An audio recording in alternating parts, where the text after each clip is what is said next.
So now we're going to look at our first big O notation. And I start with O of n, not because it's the most efficient or least efficient, but because I think it's the one that's easiest to get your head around. So I'm going to explain this with a function. And I'm going to call this function log items, and we're just going to console log out some items. So we're going to run a for loop, and the for loop is going to run n times. And then we're going to console log out I from the for loop. And that's it. Pretty simple code. So let's go look at this in Chrome DevTools. So there is our function. We're calling it with the number 10. And let's run this.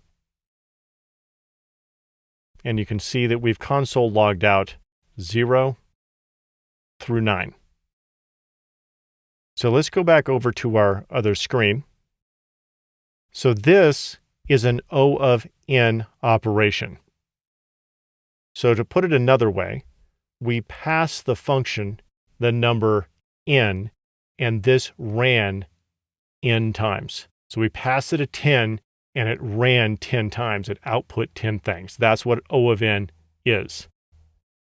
So let's take a look at this on a graph.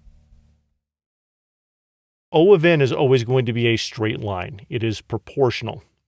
The number of operations is going to be proportional to whatever n is. So on this graph, this axis represents n. This axis represents the number of operations. Okay, so that is our first big O notation, and we'll be adding to this graph with the other big O notation so we can compare one against another. But for now, that is O of n.